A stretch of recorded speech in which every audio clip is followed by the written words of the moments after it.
What's going on, everybody? You are live with Osiris, and welcome to the Author's Lounge. I feel good. I feel really good, and I'm in such a good space when it comes to being able to provide the type of content that can help younger writers and young creators be able to just feel inspired and provide them with education through the guests that I bring onto the show. And a buddy of mine, Darlene, was so kind enough to put me in contact with our guest, whose name I will say after I do her bio. I just want to say that the most valuable asset anybody can provide is their time. And time is so imperative. And I just want to just say thank you ahead of time for this. So without further ado, let me go ahead and bring out this bio here. It's a little extensive, but it's with reason. All right. Our guest is a legend in Hollywood. An Oh, acclaimed. no, I'm not. I'm You're not not? a legend. No, no. Okay. Don't worry. Also, I can edit this stuff out, by the way. Okay, No, so, I think it's fun if we have that repartee back and forth. No, I'm not a legend. okay. Well, hey, she says she's not, but we'll let everyone else decide. Okay. Also, well, aside from that, she's an acclaimed actress, a recording artist, songwriter, author, certified yoga instructor, articulate champion of biomedical research, and has served over 30 years as a spokesperson for the Juvenile Diabetes Research Foundation. She is also the mother of Brennan Thicke and Grammy Award winning recording artist Robin Thicke. Our guest has appeared in television shows, feature films, and at the time of this recording has 12 studio albums. A few of her most notable songs include the theme song for the television series Different Strokes and The Facts of Life, which was co-written with her and her then husband Alan Thicke. Additionally, her song Friends and Lovers with recording artist Carl Anderson was a number one hit record and is easily one of her most recognizable songs. And I happen to really enjoy the song as well. Additionally, she has 6 published books under her name. When her son Brennan was 4 years of age, he was diagnosed with diabetes.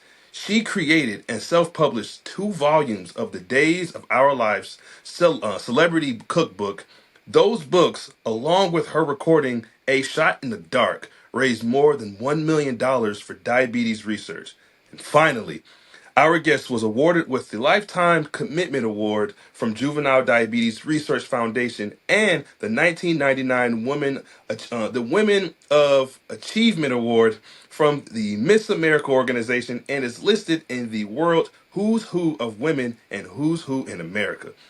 There is far more I could say That's enough. today, but I'm not going to. Yeah, that's enough. That's enough. So without further ado, I present to you the wonderful Miss Gloria Loring. Thank I'm you so feeling all much. this pressure now. Sorry, That's okay. I bring a stack just to it's well earned and hard work for sure. So with that, right, it is quite admirable to be able to work for so long and be able to live out that type of life when it comes to music and it comes to writing. So my question is, because I generally like to focus on the writing aspect of it, what actually got you into being a storyteller? Well, it was a long process. I was not a writer as a child. I was a singer. I sang everywhere, in every choir, in every school production, yada, yada, yada. And by the time I was 18, my family separated and moved and left me behind in Miami Beach. And I had my first engagements and I started singing. And so I got used to being a storyteller within the songs I was writing. Mhm. And I had great respect for beautiful lyrics. But I honestly didn't think that was something that I could do.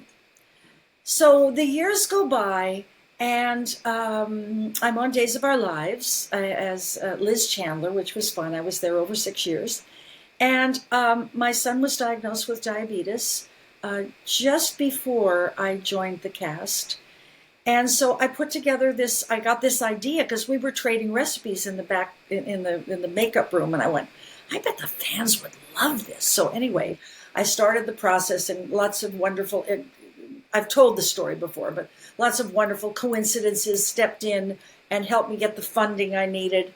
And for $50,000, I was able to print and distribute 50,000 copies of this little book. And we asked for a $10 donation, and we sold out of all of those.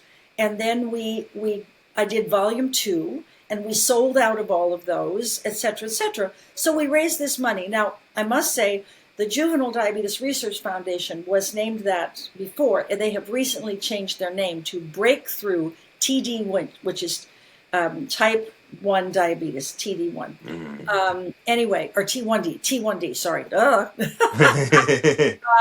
My son has now had diabetes for over 45 years, and he's doing well. So Good. Thank you.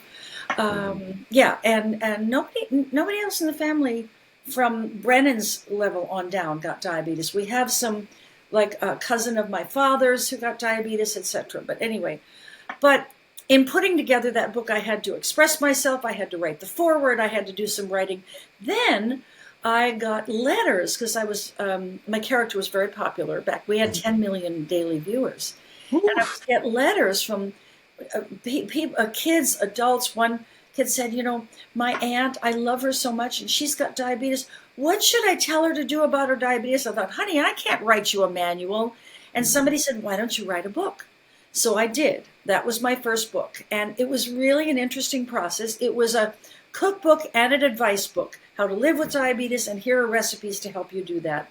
It was called Kids, Food, and Diabetes. And that was on the market for a while. Then I wrote another song, living with parenting a diabetic child. Then we changed that because the technology kept changing. And then we did it living with a child, parenting a child with diabetes, because then they said, don't call it a diabetic child, call it with. Okay, all right, whatever. All right, update, But along the way, I was married to Alan Thicke. And Alan Thicke, when he was at the CBC, when I met him, he wrote special material songs. And I would observe him writing these things. And then he said, come on and help me. I'm going to write the couple theme songs. And I was in on that writing session. And it was so exciting. It was so much fun. I thought, well, I'll try my hand and see if I can write a song. Well, I didn't play an instrument, but I wrote a song. It was boring as could be. But I wrote a song, Yeah. So after that, I gave myself permission. I had a book and I had a song. I'd write a few other things here and there. But I think the biggest thing was for me to overcome this idea, well, oh no, nobody's going to want to hear what I have to say. And this, I think I had to build up the confidence to express myself honestly and truly from my heart and from my experience. And the more I did that, the more joy I got in it. And for young writers out there, there is a space within you. There is, you can call it whatever you want. I call it the godness, but it's in your brain and in your heart and in your spirit. And it has access to that magnificent intelligence that is creativity. But we have to prime the pump. So I'll give you an example. I was working on a song, and it was a very detailed, the melody was, I never knew the heart of you. So there was a rhyme every 3 or 4 words. You did not let me see.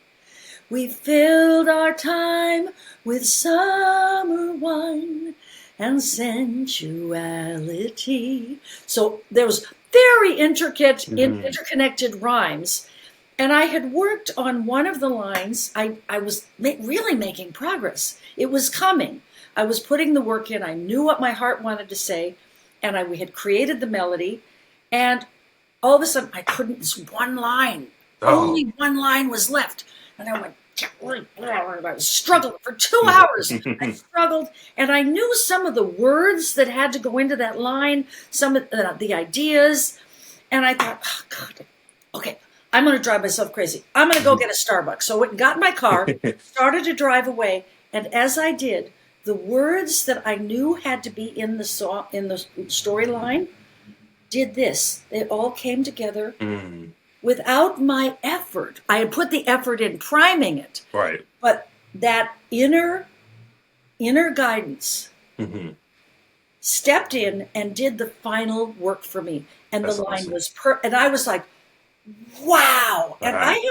I have heard from other writers that sometimes they're not actively in this body writing the song. There's something within them. It's Yeah. spilling out of them. And I had another experience of that. And again, you have to prime the pump. You got to show up at the page. Yeah. But I was doing a project with George Duke, very famous, amazing musician. I was so excited. And we had a really wonderful variety of songs. And I was a part of co-writing many of them, almost all of them. Anyway, but we were getting done, and I had a dream that there was one more song I was to write. Mm-hmm. And I thought, what should I write one more song? And I thought, for some reason, the song, The Leader of the Band, came into my mind, and it was the song about my father was the leader of the band, and I got his this and that, and I said, I really should write a song about my relationship with my dad, because my dad was an alcoholic. Mm-hmm. My childhood was difficult. There were things that happened that shouldn't have, etc., etc. But we had since come to a good place, and we talked a lot, and he had Parkinson's, and so there was a great amount of sympathy on my part, etc. But I wanted to address what happened in my childhood. And so for weeks, I got the paper out, I got the pen, I'd start trying to, oh God, that's so corny. Ugh. And I'd write, no, that's no good. And I'd throw it away. What about, okay, what? And I wrote and I wrote and I wrote. And I had a sense of what I wanted to address. Just a second. Mm-hmm. Got a little tickle. I had a sense of what I wanted to. I knew what I wanted to say. I didn't know how to say it. That didn't sound snarky or mean-spirited or unforgiving or whatever. And I was on an airplane, and I thought, I'm so frustrated with this song. Let me take out some paper. And I sat there on the airplane, and I just closed my eyes, and I thought, how do I begin? Mm-hmm. The line was given to me, like type coming in front of me. Yeah. I wanted you to be my hero. I saw the way we were as law. Mm-hmm. And it came out. Now, I had created a chorus, mm-hmm. which was, so I staked my life on the music, which I did, in order to feel important and feel worthy. Music was what I did, and music was what I got recognized for and applauded for. Mm-hmm. So I staked my life on the music. I put my heart to the pen, and I tried not to dance to the same old tune again mm-hmm. and again and again.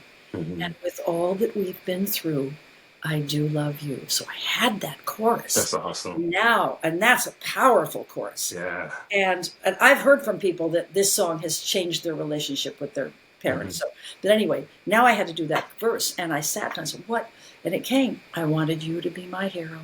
I saw the way we were as law.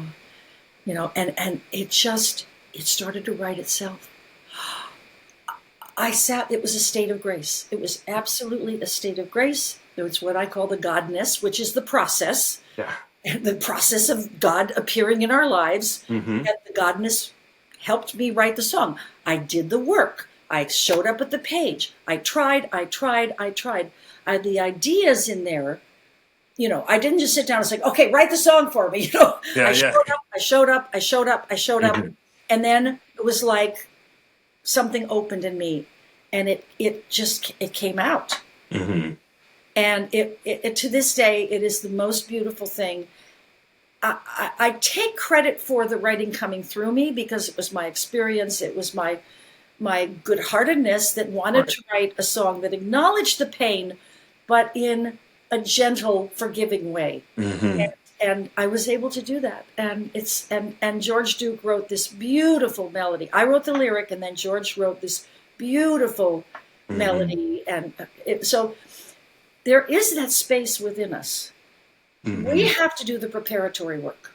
Absolutely. And then we have to step into the space and calm ourselves down, get rid of distractions, and face the page. And sometimes maybe just start to write, and ideas will come out. Mm-hmm. You know, that kind of thing. Gosh, these are dirty. No, no, I'm with you on I that. just I admitted, I agree. gotta, I s- What just, I picked them up by the, by the glass. the Right, right. lens. Yeah. Okay, let's But see. you are saying Oh, some prominent points too. Like one thing that I really love is the idea of actually doing it. Some writers stay locked in their minds of I have so many ideas, I don't know where to start. You should just start, just open it up and just start writing or just start typing. And you're right, you are so right, Gloria, in the idea of. I mean, I'm not telling you that I'm not telling you have to be right, no, we're but no, talking about the subject. but Absolutely. I so agree with you on the logic of it comes to you. Sometimes you got to step up and get away for the ideas to come to you, and it Yeah. just connects like glue. Especially if you hit a wall. Yes. Walking is because it's right, left, right, left, right, left as you're walking. Hmm. Evidently, according to some science stuff, um, alerts both parts of the brain, Mm. the right and the left, and it gets that. And there's a wonderful book. What was her name? Oh, there's a very famous book about writing. I read 14 books about writing, and you show up at the page and you do your research and you do your thinking and you note a phrase comes by and go, oh, I love that phrase. Oh, that would make a good song. Hmm. You have to constantly, or if you're working on a book, you have to constantly have your eyes and ears and heart open because I wrote a book called Coincidence is God's Way of Remaining Anonymous. Hmm. And coincidence is the godness showing up. It's our connection to that, and we decide if it connects to us. Nobody Hmm. else can decide. Oh, this you should do this. No, no, you know, no, I shouldn't do anything. I will figure out what attracts me. But there may be a phrase you go, oh, I like that. I want to think about that. Hmm. I want to. Okay, and then maybe sit down and write 2 pages. Just right. Julia Cameron wrote a whole book about writing, and you do your pages every day to prime the pump. Yeah. So all of this is available to any one of us Mhm. to tell the truth in our own way. Right. When I wrote the Coincidence book, which was a memoir, I must have edited that book 30 times, gone back, and I would go through and I'd see a phrase, and I grabbed a familiar turn of phrase and used it, and I went, yeah, but Gloria, is that the truth? Hmm. Is that your truth? Right. Does that truly say how? Well, I was just shocked. Were you really shocked? No, actually, I wasn't. What was I? Now I have to go deeper and Hmm. explain to myself, which is the reason that writing and all these creative mechanisms that we have access to are so important for our personal growth because we have to question ourselves. We have to go deeper than just, oh, yeah, I'm annoyed today. What are you annoyed about? I don't want to talk about it. Maybe you need to think about it. You know what I mean? Like Right. to figure out who we are, where we are. So, I mean, I read every self-help books because I was raised in an alcoholic home and there was Hmm. crap that went on there. And, but I had some therapy along the way. Hmm. Most of all, the creativity, it was the biggest part of therapy. I didn't go through 15 years of seeing a psychiatrist or something, but I went occasionally. I said, help me with this. Yeah. And I would learn, how to question myself.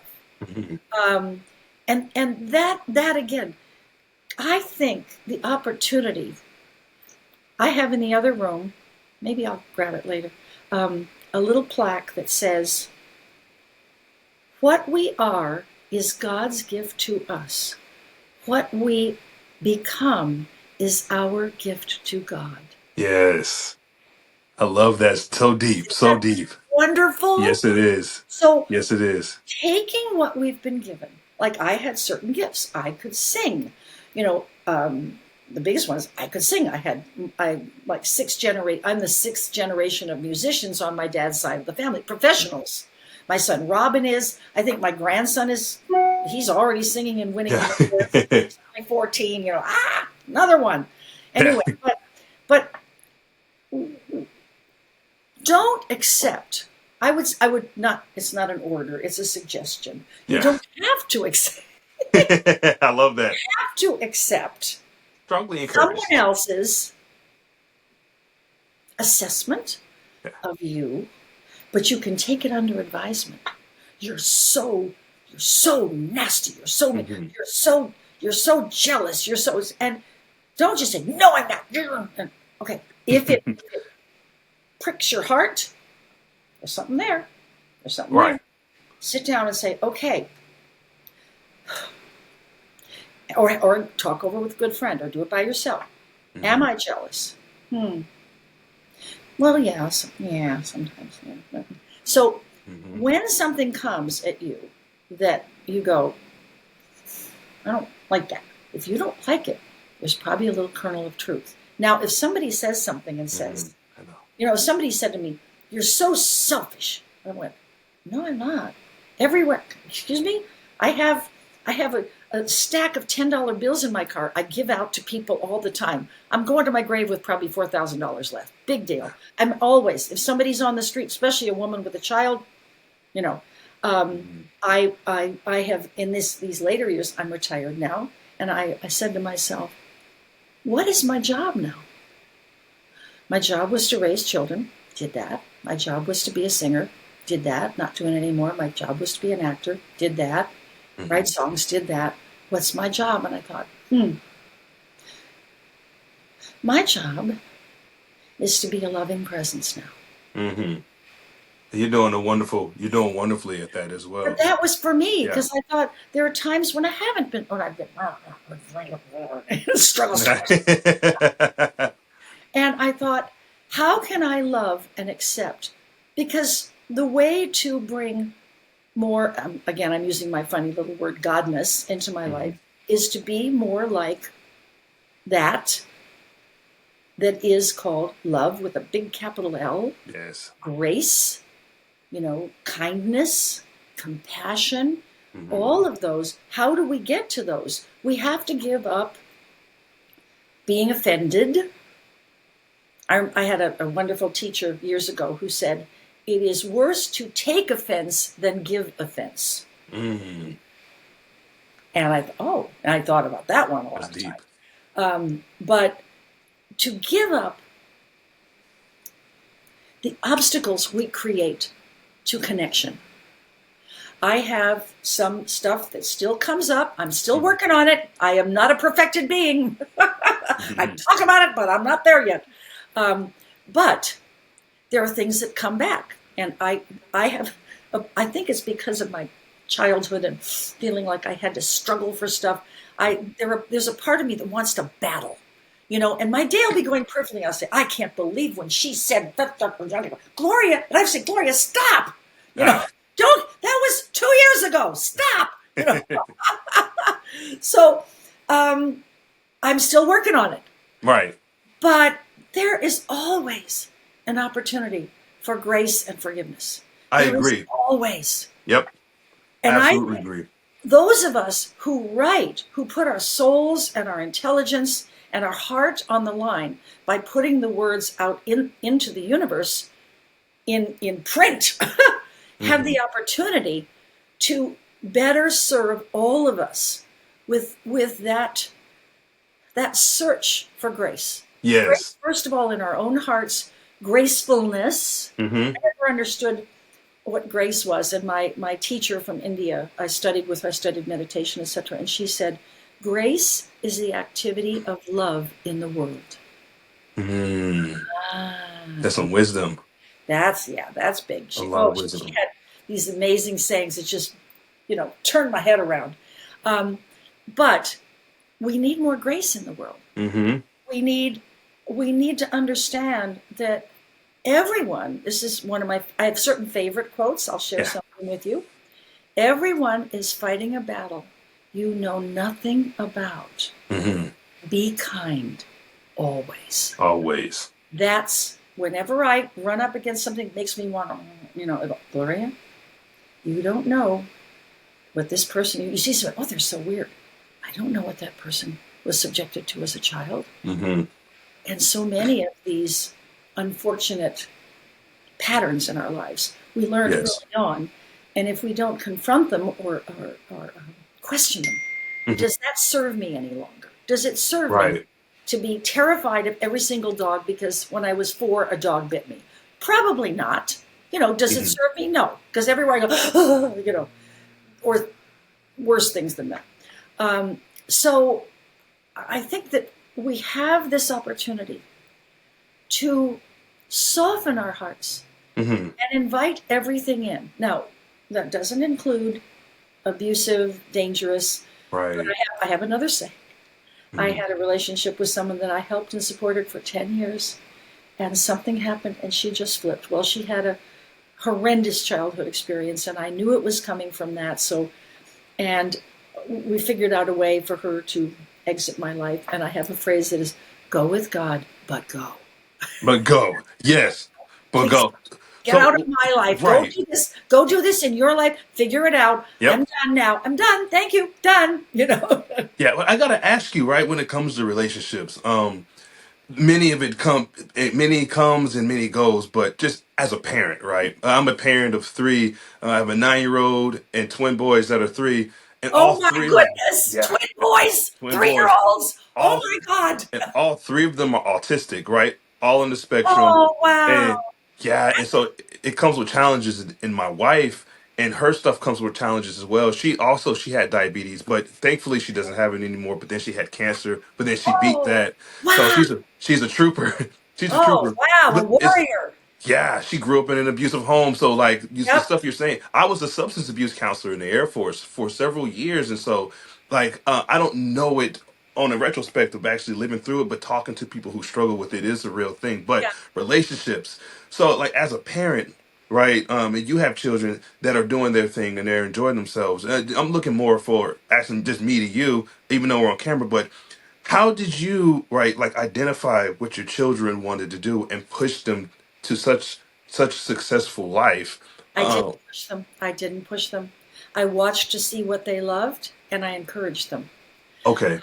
I honestly think that we are not parents as much as we are shepherds. Oh, I like that. Sheep, and they go over there, and you say, "There's a cliff there. Come back over. Come back. Come back. Come back. Hmm. No, no, no, no, step away from the edge. Yeah. No, too far. Too far. We are shepherds. The Hmm. child is that we don't make the child walk. The child suddenly gets up off their booty one day and goes, Yep. they just go, it is all innate. It is all given. It is all Hmm. nascent. It is right in there waiting to be expressed. Our job is to watch, just tap slightly. No, no, no, no, no, no, no, no, no, you don't hit your brother. No, I'm so sorry. No, no, no. If you're going to hit your brother, you're going to go sit quietly. Yeah. It's that stuff. Hmm. But we're guiding, we're guidance counselors, as you say. Yeah. And I had to learn that.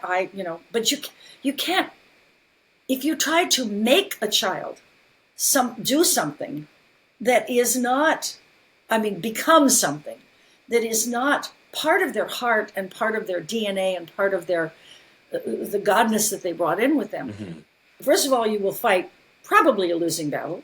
You will Yeah. probably wind up separating yourself from that child because at some point they'll say, I can't be who I want to be. And I don't care if that's a talent issue, if it's a gender issue, if it's a whatever.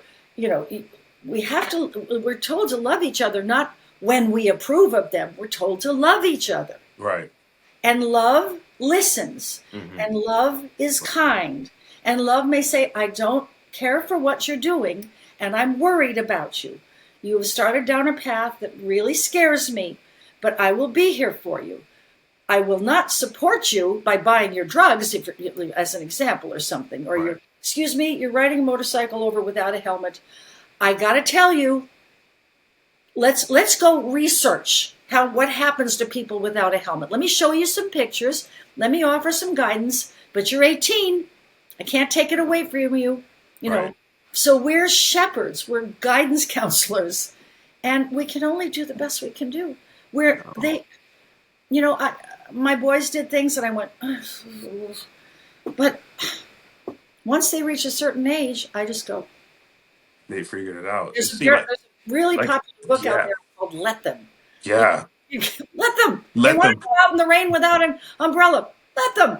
Hmm. They'll come back. Oh, I'm all wet. Yeah. Yeah. Yeah, but to your point too, right? Because like, so in my family, we have a much like you have a family like lineage of professional singers. We have a lineage of people who served in the military, right? Yes. And but me going into the military wasn't something that I had always wanted to do. In fact, I did it because I was pursuing acting, and I had the rejections were coming in, and there's so much financially you can do before it's like, oh hey, that street out there, that might be your home if you keep on that path.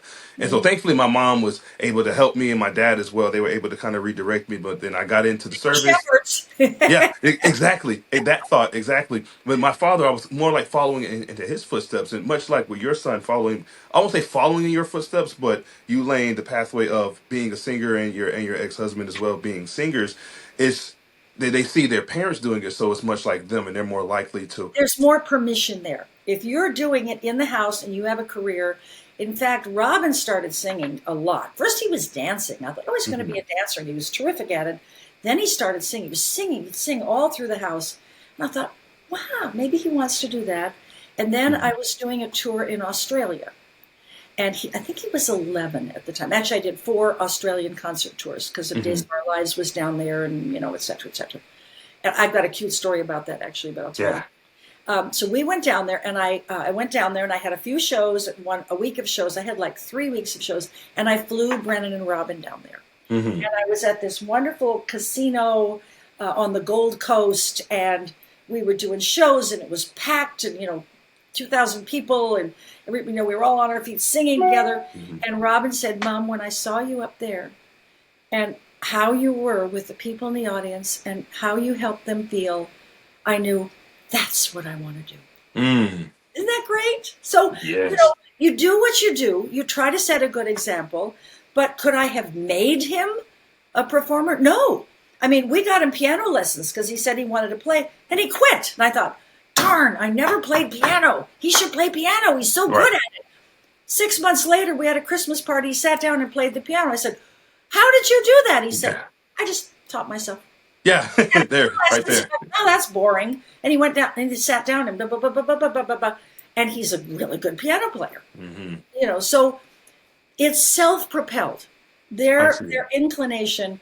So with your children, the most important thing is love and acceptance and listening Hmm. and just watching to see who they are. Now, as an example, when your twin boys came in, could you tell differences in their approach to this being on this planet? Yes, ma'am. Right from the Yes. beginning, right? Yes. And what were those differences? One likes to sit back and not do anything, kind of observe, and the other one is like, "Come here, I want to play and have fun." Yep, and they're still like that at 3 years old, turning four. Oh, yeah, and they will. So Brennan, when he was born, we had a very long labor and very difficult, and he was born like this, right? And when he slept for the first year of his life, he'd sleep with little fists. And Brennan's very intense when he wants something. He's like, wah, wah, wah, Yeah. he's effort, and it's stressful, and he works really hard, and he makes things happen. But still, there's that intensity about him. Hmm. Robin can be very intense too, but Robin, when he was a little baby, would sleep like this That's like Sebastian, on my his son. back with the hands up like this, like, yeah, it's cool, man. And he's still got that aspect going on. So from the very first weeks, I noticed some different physicalizations in them. Yes. That was kind of fun. We are who we are. Yeah. And our job is to learn how to be the best me I can be. Hmm. I love that analogy too about the shepherds that we're shepherds, and I've seen shepherds live. So you painted a perfect picture for me Yeah, you when got you. the staff and you say, then excuse me, get over there. Yes. Yes, I was always impressed and fascinated with how shepherds not only take on the sheep, but also the dogs, and how the dogs are an extension of the shepherds. It's wonderful, wonderful to They watch. worked like a well-oiled machine. When I was in Yeah. Australia, we got to see the Aussie shepherds, and I actually had an Aussie shepherd for a while. Hmm. And they just go, was it like lay by, or there's so certain words, they have these little code things. They lay by, and the dog goes like this. Hmm. and they go, and they herd the sheep, and they herd the sheep. No, then they stop, and they wait. And I mean, there's like one little flick of the finger or one word. I mean, it's this intuitive connection between the sheep, the dog, and the sheep are like, oh yeah, we'll get over here, and it's a wonderful, wonderful thing to watch. It's beautiful. Yes. I know, I'm with you on that. And I remember I spoke to a shepherd only once, and I just asked him, "How do you train your dogs to be so obedient and disciplined?" I have a dog as well, and I'm just so fascinated that you can teach a dog how to lead a fleet of sheep like you're in the military. And I Yes. forgot I forgot what his explanation was, but it was pretty simple. And it just baffled me to think that it was that simple that it's really no different than training your house dog just around others in this Yeah. conditions. Well, the dogs have this amazing good-heartedness. They come with, okay, well, who needs Yeah. me? What can I do? So they want to please you. And you say, when I say up, you go. And when I say go, there you go. And Yes. so, and when we were at the ranch with all the sheep and the sheepdogs in Australia, they had one who was the old standby dog. Oh, this is the dog. And then we had the young one watching. And then he'd say, you sit. And the older dog would go and do the sheep thing. And they were doing a demonstration. And then he'd turn the sheep, okay, go, whatever the word was. And that dog would go and try to replicate. So we learn by seeing, we learn by doing, all of that good stuff. No, for sure. And that brings me, I'll ask you just a couple more questions and I'll let you go. I don't want to keep you Okay. too long, but I appreciate you being on. So you were talking just about, some of the things that, of your work and not just with the music that you've grown up singing, but also how you've written. But one thing that I remember hearing when I was younger, my mom used to listen to you when she was in high school, was the Facts of Life theme song. Like just the title itself. See, I'm a proponent when it comes to writing with like books, for example. The title needs to have some sort of significance to Yes. the actual story. So the Yep. facts of life, Well, right? that was the name of the show, was called The Facts of Life. Right. So Alan had that to work with. And he was a brilliant writer. And I sat in with him and we tossed ideas. So I got credit on it too. But Yeah. yeah, so it was But fun. this is cool. Like when it comes to just creating a story. I mean, granted that one was already written. I don't even. I was going to try to sing it for you, but I don't want to mess it up. But like You facts take of the life. good, you take the bad, you take them both, and there you have the facts of life. The facts of life. There you go. There it is. Yeah. Oh, like Brown and Fly. You gave that to them for free. But like when you're thinking of like when you're creating, and I'm happy. I'm giddy right now because I love the idea of creating stories. But when you're creating something, especially when you're collaborating, how how do you your collaborator get on the same page for the message that you're trying to put out? Well, it depends. Like right now, I am supporting and assisting a friend of mine who last year spent the entire year writing her memoir, and it's going to be wonderful. But she wrote like twice as much as she needed to write. Yeah. So she talked to a couple of publishers. They said, "Wow, okay, well, you got to bring that down by half." That's a because she wrote 180,000 words, which would be a 700-page book, and so it's too much for a first memoir. Too much. So anyway, we've been working. So I work with her the same way I worked with myself when I was rewriting and editing my own book. I'd reform sentences. No, put that at the beginning of the sentence because now you have a sense of place. Instead of at the end. I went to the da da da da da at the da da da at the da da da. You say at the da da da. I was. You reform sentences. So that you have a mix of sentences, short and long, all of that.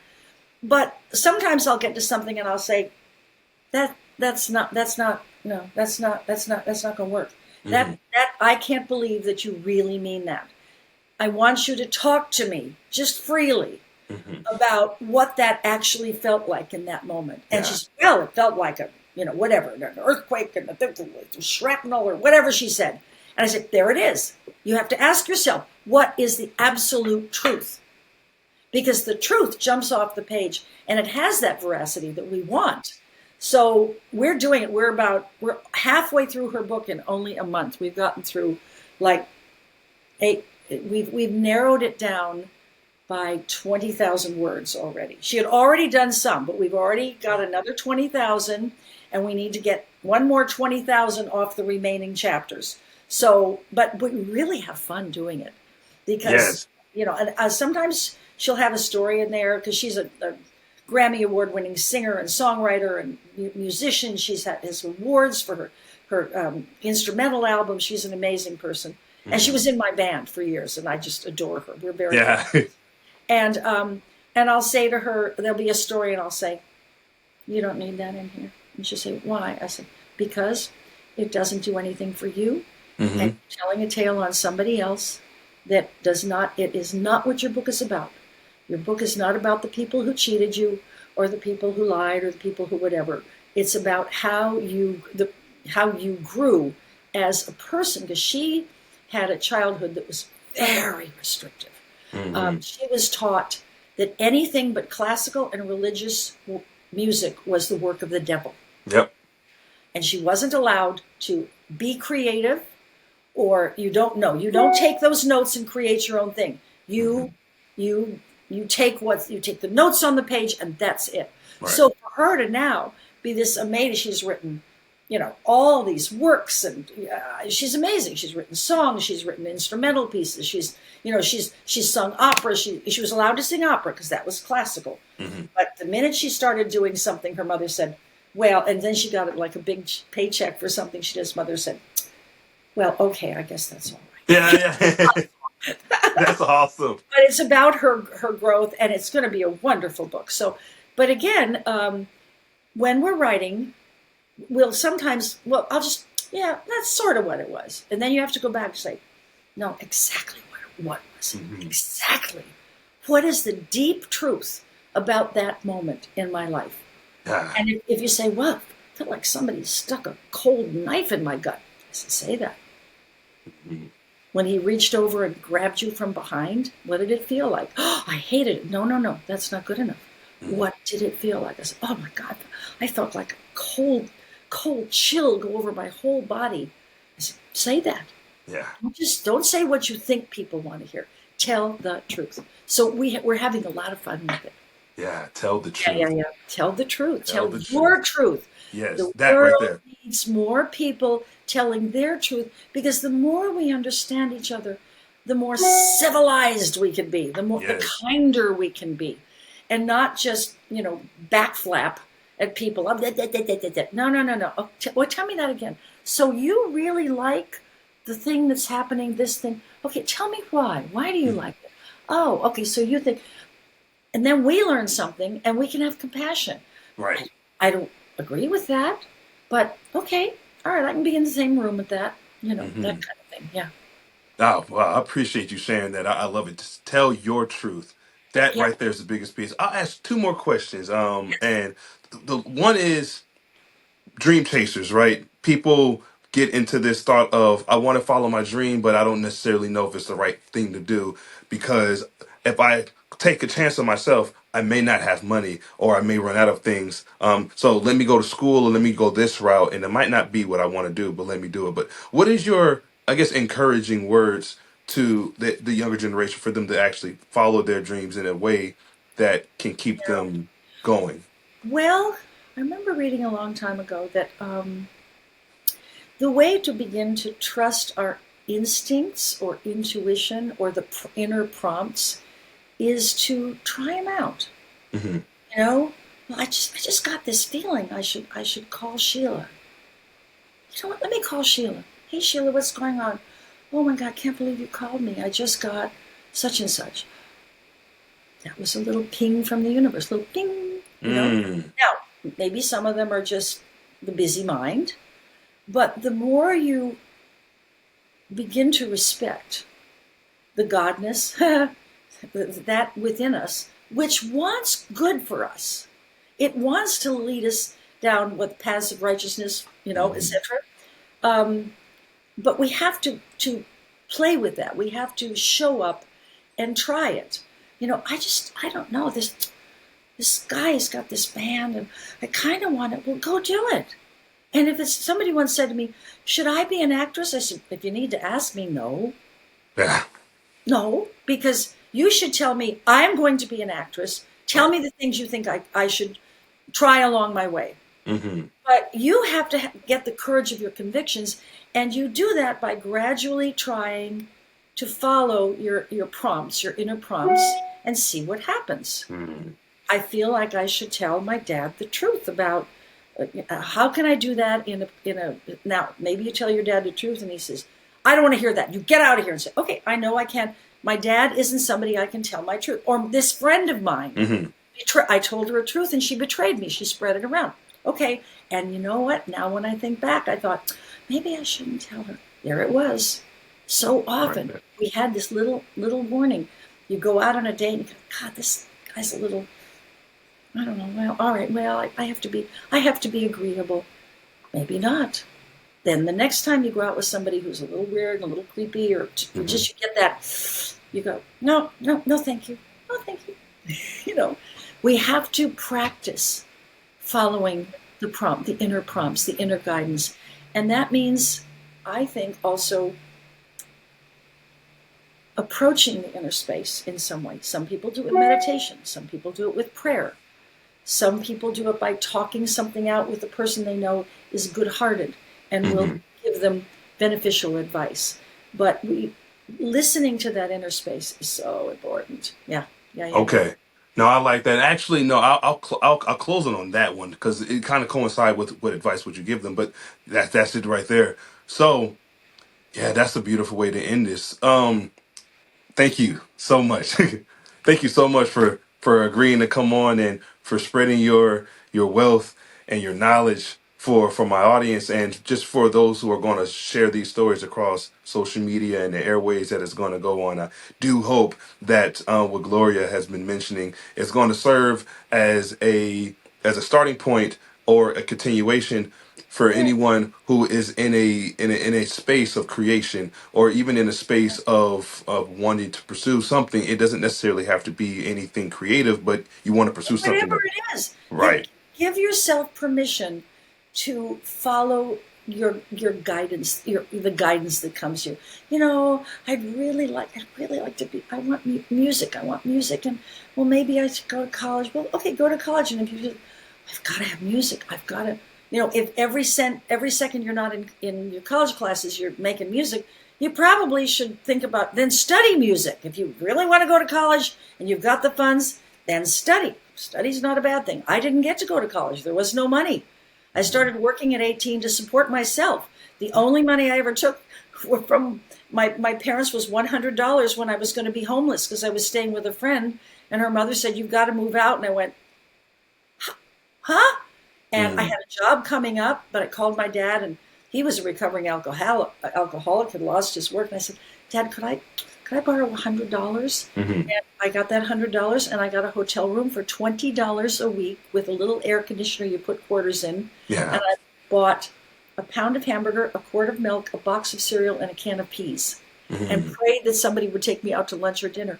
But you know what? Within a year, I had an agent. But I stayed behind because that's what my heart told me. Yeah. And all along the way, help arrived, hang on, help is on its way. Yeah, there we go. I'll be there as fast as I can. Yes. I love it. I love it. Yeah, try it out. And then if it's, this was a mistake, good, back it up. Get back to the starting point of, okay, now what do I want to do? And go forward again. Yes, ma'am. Go forward again. Hey, thank you so much. I'll end it on that note. And hey, everyone, thank you all so much for just taking the time out of your day to tune in to today's episode of the Author's Lounge with myself and Miss Gloria Loring. Thank you so much for sharing your personal stories, ma'am. Yes, ma'am. You all take care. I'll tell you what I tell Robin every time he goes onto stage. I say, honey, spread the joy. Spread the joy. I love it. Thank you so much. And you all take care and have a wonderful rest of your day. And I'll catch you next time. Bye.